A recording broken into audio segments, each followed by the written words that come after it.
Photosynthesis, ठीक है। इससे भी नीट में एक क्वेश्चन आता है। अगर आप पूरी एनसीईआरटी पढ़ेंगे या किसी कोई और बुक पढ़ेंगे तो उसमें बहुत बहुत ज़्यादा दे रखा है, आपको बिल्कुल समझ में नहीं आएगा। तो मैं आपको सिर्फ और सिर्फ आधे घंटे में इसके की पॉइंट कराऊंगा जिससे एग्जाम में क्वेश्चन आएगा। इसको आपको ढंग से याद करना है एंड आई प्रॉमिस यू इससे आपका नीट में एक क्वेश्चन पक्का हो जाएगा, ठीक है। ठीक है, तो करते हैं फोटोसिंथेसिस। मतलब क्या है इसका? खाने का बनना in presence of photo. Photo means light, synthesis means बनना, मतलब खाने का बनना in presence of light is known as photosynthesis. Exam में नहीं आएगा। पहला, कुछ बनना है तो it is a anabolic process. क्या है? एनाबॉलिक। दो होते हैं, एनाबॉलिक और कैटाबॉलिक। एनाबॉलिक में बनना, कैटाबॉलिक मतलब खर्च होना। तो फोटोसिंथेसिस क्या होता है? Anabolic. And respiration is catabolic. लेकिन हम ढंग से जब पढ़ेंगे तो हम पाएंगे कि रेस्पिरेशन इज एम्फीबॉलिक बोथ, ठीक है। So it is an endergonic process, मतलब एंडोथर्मिक। इसमें हीट लग रही है। देखो, लाइट आएगी, लाइट डलेगी उसमें, लाइट तभी तभी आपका फूड बनता है। तो इट इज अ एनाबॉलिक, कुछ बनना है। एंड एंडागोनिक मतलब उसमें लाइट हीट कंज्यूम हो रही है, ठीक है। तो हमको याद हो जाएगा एनाबॉलिक एंड एंडागोनिक प्रोसेस। अब आता है रिएक्शन, वेरी वेरी इंपॉर्टेंट। तो 6CO2 plus 12H2O gives C6H12O6 plus O2। Question क्या आता है? In presence of light question क्या आता है कि oxygen come from water, oxygen come from water. और दूसरा, ये जो वहाँ खाना बनता है, ग्लूकोज बनता है, ये किससे बनता है? From CO2। हम जानते हैं भाई कि रिमूवल ऑफ H, क्या? अगर H को रिमूव करें तो क्या होता है? वो इट इज ऑक्सीडेशन। और H प्लस का ऐड करें तो होता है रिडक्शन, ठीक है। तो हम जानते हैं जब H2O से O बना, हम जानते हैं ऑक्सीजन कम फ्रॉम वाटर, इसको याद कर लो। तो इसमें से H निकल गया तो इट इज ऑक्सीडेशन, ठीक है। अब CO2 है और ग्लूकोज है हमारे पास, यहाँ पे H ऐड हो गया तो ये क्या? रिडक्शन, ठीक है। बहुत इंपॉर्टेंट, याद हो गया। तो हमें जो मैंने कहा ऑक्सीजन कम फ्रॉम वाटर, ये मैंने नहीं कहा, किसने कहा? ये कहा वैन नील ने। किसने कहा? वैन नील। ये भी इंपॉर्टेंट है, ठीक है। क्वेश्चन एग्जाम में आता है भाई कि पहले, सबसे पहले किसने फोटोसिंथेसिस किया? किसने किया? यू बैक्टीरिया ने किया। किसने किया? You bacteria. लेकिन एक और क्वेश्चन नीट में आता है कि भाई पहला ऑक्सीजेनिक किसने किया फोटोसिंथेसिस? तो इसका आंसर है ब्लू ग्रीन एल्गाई। क्या? Blue green algae. अब नीट 2000 जब 2012 मेंस में क्वेश्चन आया था कि blue green algae also known as cyanobacteria. क्या? साइनोबैक्टीरिया। तो चाहे ब्लू ग्रीन एल्गाई हो चाहे साइनोबैक्टीरिया हो, दोनों सेम है, ठीक है। तुमको याद करना है। अगर सिंपल पूछा जाए कि फर्स्ट फोटोसिंथेटिक बैक्टीरिया कौन है तो यू बैक्टीरिया। फर्स्ट ऑक्सीजेनिक कौन है तो ब्लू ग्रीन एल्गाई या साइनोबैक्टीरिया, ठीक है। हम जानते हैं कि भाई लाइट एनर्जी थी। क्या? लाइट एनर्जी थी, वो किस पे कन्वर्ट हो गई? केमिकल एनर्जी में। बिकॉज खाना क्या है? Chemical energy. और लाइट क्या है? और हमारी लाइट क्या है? लाइट एनर्जी है। तो light energy is converted into chemical energy. ये किसने कहा था? मेयर ने कहा था। किसने कहा था? मेयर ने। यहाँ पे मैं सिर्फ एग्जाम बेस्ड पढ़ाऊंगा, जो एग्जाम में पॉइंट आएंगे and you can trust these notes, क्योंकि हर साल इससे क्वेश्चन आते हैं। फिर एक चीज पढ़ते हैं, ग्लूकोज और स्टार्च। ग्लूकोज और स्टार्च हम जानते हैं ग्लूकोज इज ऑस्मोटिकली एक्टिव। क्या? Glucose is osmotically active and starch is osmotically inactive. Question आता है कि भाई जो खाना बनता है हमारा ये फोटोसिंथेसिस में, वो किस फॉर्म में स्टोर होता है? किस फॉर्म में होता है? स्टोर। स्टोर मतलब जिसे हम स्टोर करके रखें हैं, जो सिर्फ और सिर्फ मतलब विपरीत परिस्थितियों में ही उसे हम यूज कर सकें जब हमारे पास खाना ना हो, ठीक है। तो हम स्टार्च को स्टोर करते हैं एज अ स्टोर फूड। क्यों करते हैं? Because it is osmotically inactive. मतलब अगर कोई चीज ऑस्मोटिकली एक्टिव होगी तो क्या होगा? वो बार बार रिएक्शन करेगी तो वो चीज कंज्यूम हो जाएगी। हम चाहते हैं हमारा खाना स्टोर रहे, तो हमारा प्लांट प्रीफर करता है जैसे स्टार्च को। तो starch is osmotically inactive, so it is used as stored food. ये एग्जाम में क्वेश्चन आ सकता है, ठीक है। अब आता है कॉन्सेप्ट की बारी। We have hill reaction. क्या? Hill reaction. इसमें बहुत इंपॉर्टेंट टर्म है क्या? Photolysis of water. क्या? फोटोलाइसिस ऑफ वाटर मतलब वाटर का टूटना। क्या? पानी का टूटना। अगर हम एक रिएक्शन बनाए तो क्या होगा? H2 टूटा किसमें? हाफ O2 में। किसमें? हाफ O2 में। और देखो O2 O किसमें आ गया? हाफ O2 में। और H2 क्या हो गया? 2H plus. अब 2H प्लस है तो अगर रिएक्शन बैलेंस करेंगे तो 2 इलेक्ट्रॉन भी आएंगे, जिससे कि ये कुछ चार्ज इसमें ना रहे, ठीक है। 2 इलेक्ट्रॉन आए, मतलब जब भी 4 टू लिटर्स ऑफ वाटर होगा तो 2 इलेक्ट्रॉन निकलेंगे और ऑक्सीजन भी निकलेगा। तो हमको ये चीज़ याद करनी है क्या, 4 टू लिटर्स ऑफ वाटर में पानी टूटेगा। लाइसिस मीन्स टूटना, लाइसिस मीन्स टूटना, फोटो मीन्स लाइट, मतलब लाइट की प्रेजेंस में पानी का टूटना। तो H2 will break down into half O2 plus 2H plus 2 electron. अब इलेक्ट्रॉन निकला, अगर इलेक्ट्रॉन इकट्ठे हो जाएंगे भैया तो दिक्कत आ जाएगी, तो दिक्कत आ जाएगी, तो इसलिए हमको इलेक्ट्रॉन को निकालना पड़ेगा, इलेक्ट्रॉन को यहाँ से निकालना पड़ेगा। तो we should have suitable electron acceptor, क्या, we should have suitable electron acceptor. ये चीज़ किसने कहा, किसने कहा, हिल ने कहा। हिल कौन थे, साइंटिस्ट, नॉट पहाड़, हिल वॉज साइंटिस्ट। उनने कहा भैया फोटोलाइसिस ऑफ वाटर तब होगा जब हमारे पास एक सूटेबल इलेक्ट्रॉन एक्सेप्टर होगा। कौन कौन से होते हैं, फेमस इज NADP, क्या, NADP, ये आपने सुन रखा होगा, NADP एंड DCP, ये हमको देखना है, ठीक है, याद करना है, NADP एंड DCP।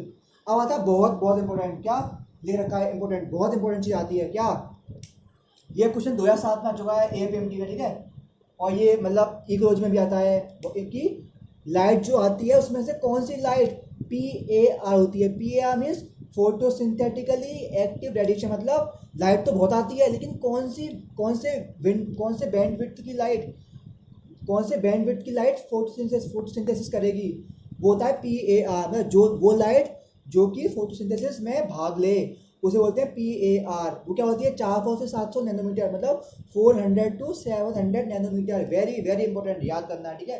तो PAR इज 400 टू 700 नैनोमीटर, ठीक है। अब आता है इंपॉर्टेंट पार्ट भाई, ये आपको चाटना है भाई, दिन में 10 बार इसको याद करना है, ठीक है। लाइट, हम जब इसकी बात करते हैं, किसकी, हम जब फोटोसिंथेसिस की बात करते हैं तो वी हैव टू थिंग्स, ये दो पार्ट में होता है। First part is light reaction, क्या, first part is light reaction and second part is dark reaction. क्या, पहला होता है लाइट रिएक्शन, इसके बाद क्या होगी, डार्क रिएक्शन। अब लाइट रिएक्शन नाम क्यों आया, बिकॉज ये सिर्फ और सिर्फ दिन में होती है, क्या, बिकॉज ये सिर्फ और सिर्फ दिन में होती है। दूसरी आती है डार्क रिएक्शन, भाई ना अब तक डार्क रिएक्शन भाई दिन रात में होगी, नहीं भैया, आपने कहा लाइट रिएक्शन दिन में होगी तो डार्क रिएक्शन रात में होगी, नहीं, डोंट गेट कंफ्यूज, जब डार्क रिएक्शन पढ़ाऊंगा तब उसे एक्सप्लेन करूंगा। लाइट रिएक्शन ओनली डे में होती है, ये बात बिल्कुल सही है, लेकिन डार्क रिएक्शन हमेशा होती है, डे में भी होती है और रात में भी होती है, ठीक है। तो लाइट रिएक्शन दो तरह की होती है, ये हमको याद, बहुत बहुत इंपॉर्टेंट है ये। लाइट रिएक्शन दो तरह की होती है, साइक्लिक एंड नॉन साइक्लिक, क्या, साइक्लिक एंड नॉन साइक्लिक, ये चार्ट हमको याद करना है, मैं इसको बहुत शॉर्ट में कर दिया है, वैसे बहुत बड़ा होता है ये पॉइंट याद कर लेंगे तो हमारा काम चल जाएगा, ठीक है। आई विल ट्राई कि मैं आपको यहीं पे याद करा दूं, तब भी आपको लिख लिख के प्रैक्टिस करनी है, ठीक है। तो we have light reaction take place in two forms, क्या, cyclic photophosphorylation and non cyclic photophosphorylation, ठीक है। अब देखो साइक्लिक है तो साइक्लिक मतलब ऐसे होगा cyclic, and non cyclic means वो साइक्लिक नहीं है, तो it is also known as Z scheme, it is also known as Z scheme. तो हमको याद करना है क्या, कि भाई साइक्लिक है, ठीक है, क्या है, साइक्लिक है, मतलब I am giving you tricks कैसे याद करें, मतलब एक मतलब कैसे सोचें। साइक्लिक है भैया, मतलब एक पॉइंट शुरू हुआ वहीं खत्म हुआ, एक पॉइंट शुरू हुआ वहीं पे खत्म हुआ, तो यहाँ पे सिर्फ एक ही चीज होगी, तो यहाँ पे ओनली PS1 टेक प्लेस, क्या, ओनली PS1 टेक प्लेस। अभी याद कर लो भैया, पहले साइक्लिक है बाद में क्या है नॉन साइक्लिक, तो यहाँ पे क्या फर्स्ट आएगा, ठीक है, तो ओनली PS1। अभी क्या जेड स्कीम, जेड कैसे बनता है ऐसे, तो we have one starting point one end point, में दो चीज आ गई, क्या, वी हैव टू थिंग्स, तो यहाँ पे both PS1 and both PS2, ठीक है, ऐसे कर लो भाई। पहले क्या है साइक्लिक, तो only one PS1, then we have non cyclic, तो भैया 1 2 PS1 PS2 1 2, ठीक है, ओनली वन PS1। याद देखो, no one will tell you how to learn, मैं आपको ट्राई कर रहा हूँ, मानता हूँ ये बिल्कुल अनऑर्थोडॉक्स तरीके है याद करने के, लेकिन बहुत हेल्प करेंगे एग्जाम में, जब आप भूल जाओगे ना तो आपको you will remember Z scheme, Z 1 2, तो both PS1 PS2 only PS1, ठीक है। अब आता है ये पहले आ रहा है साइक्लिक, हम ऐसे याद करेंगे कि पहले साइक्लिक बाद में नॉन साइक्लिक। सेकंड पॉइंट कि भैया इसमें से जो इलेक्ट्रॉन निकलता है वो कहाँ से निकलता है, क्लोरोफिल 700 से, ये इसका सेंटर होता है, क्या होता है इसका, ये इसका मेन सेंटर जहाँ से इलेक्ट्रॉन निकलता है, कौन सा, क्लोरोफिल 700, क्लोरोफिल 700। अब देखो नाम क्या है साइक्लिक, तो हमारा ये क्लोरोफिल 700 सपोज, तो यहाँ से इलेक्ट्रॉन निकला वापस यहीं पे आ जाएगा, अब ये क्या साइक्लिक, साइक्लिक मीन्स जहाँ पे स्टार्ट किया वहीं पे वापस आ गया। तो इलेक्ट्रॉन, क्या, electron expelled from chlorophyll 700 is cycled back, मतलब क्लोरोफिल 700 क्या हमारा मेन सेंटर है, वहां से इलेक्ट्रॉन निकलेगा और वापस इसी में आ जाएगा। तो याद कर लेंगे भाई इसका सेंटर कौन सा है, क्लोरोफिल 700। अब यहाँ का सेंटर क्या है, क्लोरोफिल 6 क्या, क्लोरोफिल 680, क्लोरोफिल 680 याद कर लो भैया। ये पहला है तो ज़्यादा होगा, दूसरा कम होगा। वहाँ क्या 680, तो नाम क्या है, नॉन साइक्लिक, क्या है नॉन साइक्लिक। यहाँ पे साइकिल नहीं बन रही है, मतलब यदि यहाँ चला तो वापस इसके पास नहीं आएगा। तो electron expelled from chlorophyll 680 is not cycled back, वो वापस नहीं आएगा। तो भैया जब वापस नहीं आएगा तो जो इलेक्ट्रॉन निकलेगा, इलेक्ट्रॉन निकला कहाँ पे, 680 से इलेक्ट्रॉन क्लोरोफिल 680 से निकला, अब वापस इसके पास नहीं आ पा रहा, तो कहाँ जाएगा, कहाँ जाएगा, तो इसके लिए तो क्या क्या कहाँ जाएगा, तो it's loss is compensated bye electron from S2। मतलब अब हमारे पास क्लोरोफिल 680 है, इसका ये it is following Z scheme, तो इसका इलेक्ट्रॉन वापस नहीं आ पाएगा इसके पास, ठीक है। तो भैया अब इसको इलेक्ट्रॉन चाहिए वापस, इसको इलेक्ट्रॉन वापस चाहिए, ठीक है। तो कहाँ से आएगा, तो आएगा वो फ्रॉम फोटोलाइसिस ऑफ वाटर। हम जानते हैं जब H2O टूटेगा तो उसमें इलेक्ट्रॉन निकलता है, तो उसका इलेक्ट्रॉन कहाँ जाता है, इसके पास, ठीक है। तो इसकी इलेक्ट्रॉन की कमी कैसे पूरी होगी, फ्रॉम दिस। तो हमको याद करना भैया कि नॉन साइक्लिक में इलेक्ट्रॉन वापस नहीं जा पाएगा, तो कहाँ से आएगा, फ्रॉम फोटोलाइसिस ऑफ वाटर। तो हमको यही याद हो गया, हमको यहीं पे याद हो गया क्या भैया, कि हमारा जेड स्कीम ऐसा याद कर लो कि आपका जो जेड स्कीम है, जो आपका जेड स्कीम है, ये अच्छा है भैया, ये अच्छा है, ये अच्छा है। अच्छा मतलब यहाँ पे फोटोलाइसिस ऑफ वाटर हो रहा है, यहाँ पे फोटोलाइसिस ऑफ वाटर हो रहा है। एंड जब भी फोटोलाइसिस ऑफ वाटर होगा, जब भी फोटोलाइसिस ऑफ वाटर होगा तो ऑक्सीजन निकलेगा। वेरी वेरी इंपॉर्टेंट, क्या, ऑक्सीजन निकलेगा, बहुत इंपॉर्टेंट होगा, ठीक है। तो क्वेश्चन एग्जाम में आता है कि भाई oxygen take place in Z scheme, cyclic, both, none. तो क्या जेड स्कीम सोचना है, जेड स्कीम है, इलेक्ट्रॉन वापस नहीं पहुंच पाएगा, तो इलेक्ट्रॉन कैसे मिलेगा उसको, भाई फोटोलाइसिस ऑफ वाटर, ठीक है। तो जब उसका फोटोलाइसिस होगा तो ऑक्सीजन भी निकलेगा। और यहाँ पे ये चीज़ नहीं है, फोटोलाइसिस ऑफ वाटर नहीं होगा और ऑक्सीजन भी नहीं निकलेगा। मतलब photolysis of water do not take place in cyclic and oxygen भी नहीं निकलता साइक्लिक में, ठीक है। मैंने कहा था क्या कि जेड स्कीम को या नॉन साइक्लिक को अच्छा मान लो, क्या अच्छा मान लो, अच्छा इसको बेकार मान लो, ठीक है। हर चीज़ में अच्छी होगी, ठीक है। तो इसमें दोनों ATP और Na3+2 बनता है, क्या इसमें दोनों ATP और Na3+2 बनता है, वहाँ पे सिर्फ ATP बनेगा, वहाँ पे सिर्फ ATP बनेगा। इसका कॉन्सेप्ट क्या है, अब कॉन्सेप्ट क्या है, मतलब ATP is formed in both, ATP is formed in both, लेकिन NADPH2 formed in this one only, किसमें, नॉन साइक्लिक, क्योंकि अच्छा कौन है, हमारा नॉन साइक्लिक। अब इसका मतलब लॉजिक क्या है, देखो भैया हम जानते हैं कि यहाँ पे फोटोलाइसिस ऑफ वाटर होता है, यहाँ पे फोटोलाइसिस ऑफ वाटर होता है, वो क्या होता है, H2 का टूटना, निकलता क्या इलेक्ट्रॉन। हम जानते हैं कि फोटोलाइसिस ऑफ वाटर कब होता है, in presence of suitable electron acceptor, क्या in presence of suitable electron acceptor. तो वो क्या है, NADP, क्या NADP जब वो NADP इलेक्ट्रॉन एक्सेप्ट करेगा तो it will get converted into NADPH2, इसीलिए यहाँ पे NADPH2 बनता है। तो याद कर लो, सिंपल लिंक बन रही है कि भैया फोटोलाइसिस वाटर हो रहा है तो ऑक्सीजन निकलेगा, तो और उसमें NADPH2 विल गेट रिड्यूस्ड और इट इज जेड स्कीम, ठीक है। अब ये हमको 5 पॉइंट याद हो गए, एग्जाम में आते हैं, ये बहुत इंपॉर्टेंट हॉट टॉपिक है, it is a hot spot for NEET, ठीक है।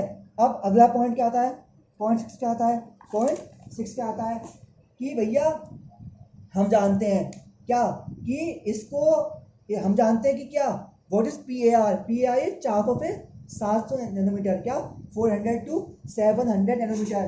तो लाइट इसके अंदर आनी चाहिए, तो इसमें क्या होता है, अगर आपकी वेवलेंथ 680 से ऊपर है तब कौन सा होगा, साइक्लिक होगा, कौन सा होगा, साइक्लिक। मैंने कह चुका हूँ ये पहले आएगा, ये पहले आएगा तो ज़्यादा, पहले आएगा तो ज़्यादा। जैसे कि यहाँ पे क्या है 700, यहाँ पे क्या 680, तो ऐसे ही यहाँ पे ज़्यादा, तो 680 से ज़्यादा लाइट हो, तो यहाँ पे 680 से लाइट कम हो, याद हो गया। तो मतलब साइक्लिक कब होगा, जब light is more than 680 nanometre and Z scheme will take place when light is less than 680 nanometre, ठीक है। अब आता है इंपॉर्टेंट पॉइंट, 2 पॉइंट आते हैं इंपॉर्टेंट, क्या, ये क्वेश्चन बहुत एग्जाम में आ चुका है 2-3 बार, ठीक है। कि इसमें फर्स्ट इलेक्ट्रॉन एक्सेप्टर कौन होता है, मतलब हम जानते हैं इसका मेन सेंटर कौन सा है, क्लोरोफिल 700, तो वहां से इलेक्ट्रॉन निकलेगा, तो पहला इलेक्ट्रॉन एक्सेप्टर कौन होगा, that is iron sulphur protein. क्या याद कर लो, बहुत important, very very very very IMP। क्या, तो इसमें फर्स्ट इलेक्ट्रॉन एक्सेप्टर कौन सा है, वो क्या है, वो है फेरिडॉक्सिन। क्या, फेरिडॉक्सिन। और फेरिडॉक्सिन क्या होता है, कभी कभी ऑप्शन में आपको ये नहीं मिलेगा, तो क्या लिखना, क्या टिक मानना है, आयरन सल्फर प्रोटीन। क्या, देख नाम में क्या है, फेरी, फेरी मीन्स आयरन, ठीक है, तो it is N ferredoxin is an iron sulphur protein, याद करना है। क्या, इन cyclic first electron acceptor is ferredoxin, it is an iron sulphur protein, ठीक है।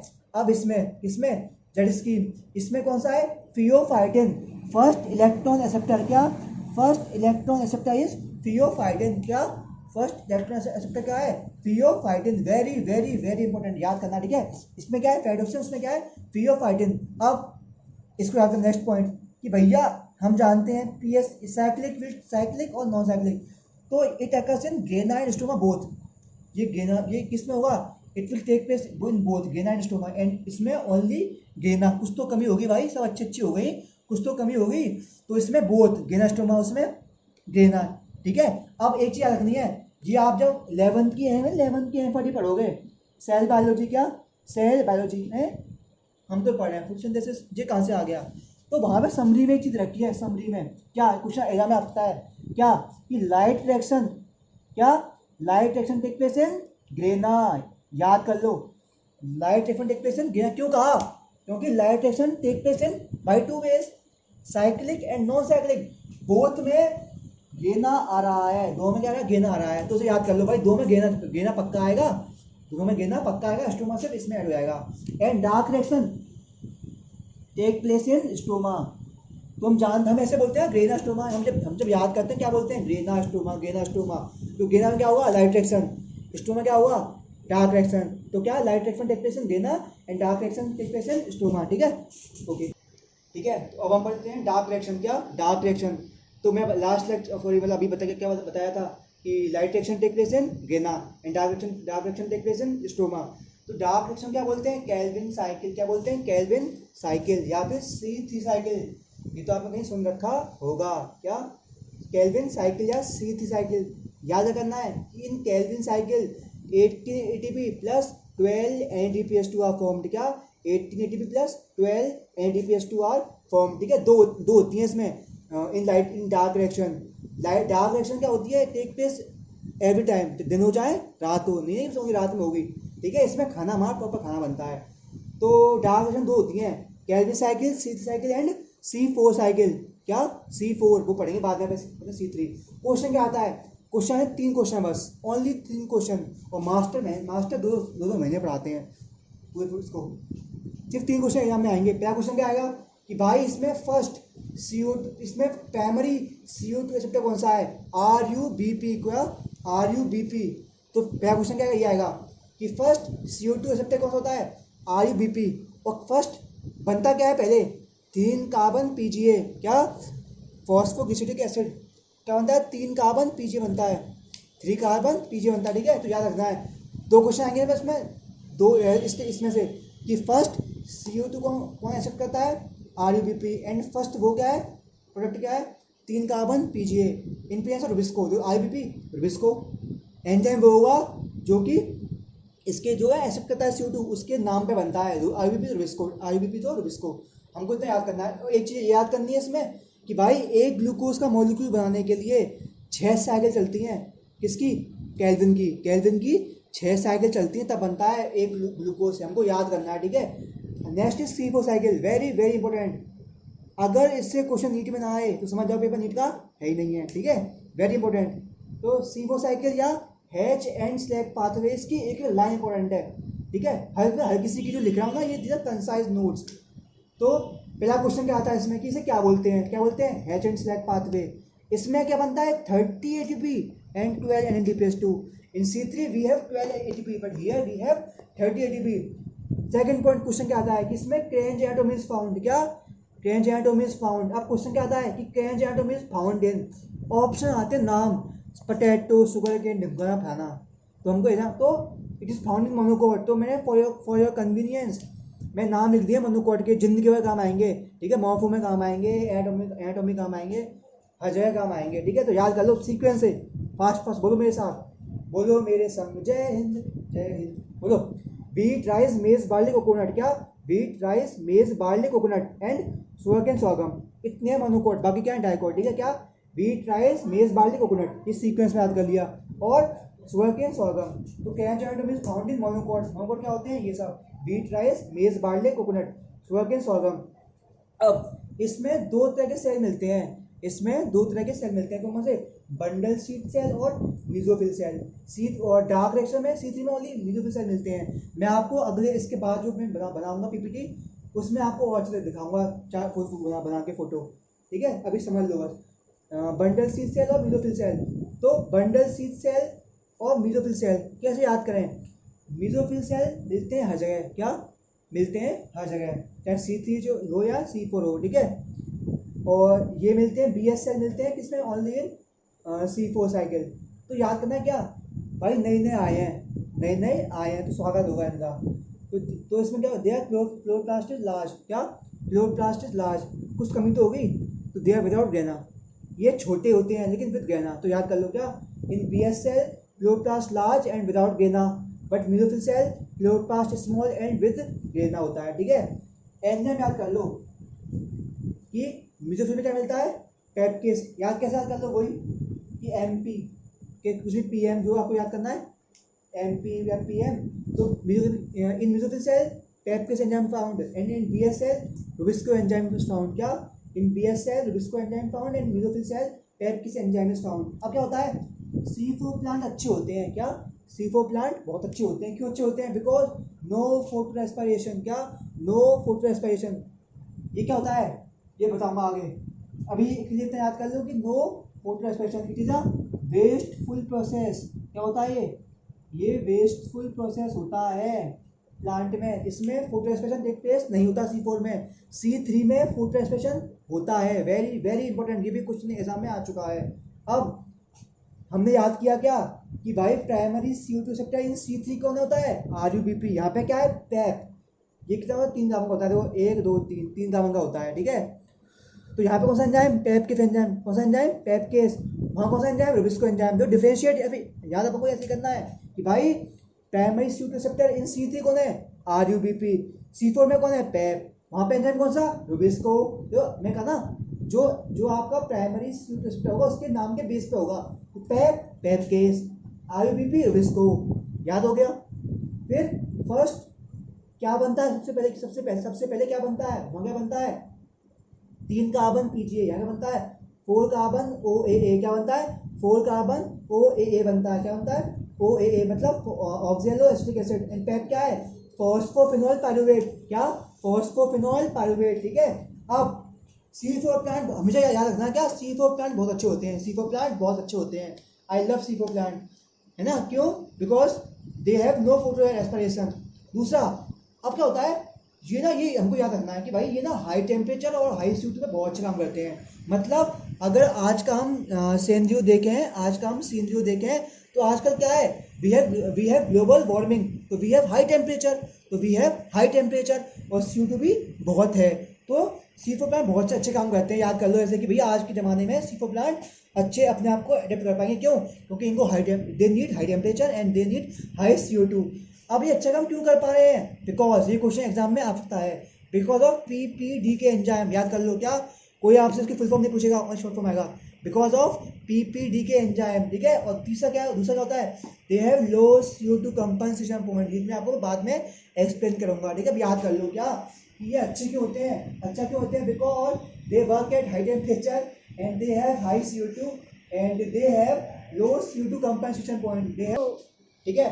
तो अब हम we will study C3 and C4 in an diagrammatic way. हम जानते हैं C3 में only mesophyll cell are found and C4 में both mesophyll and BS cell are found, इसे नोन एज केन्स एनाटॉमी बता चुका हूँ। हम जानते, रिवाइज कर रहा हूँ, रिवाइज ओनली मीजोफिल सेल, तो only C3 cycle will take place, क्या C3 प्लांट में सिर्फ और सिर्फ C3 साइकिल होगी।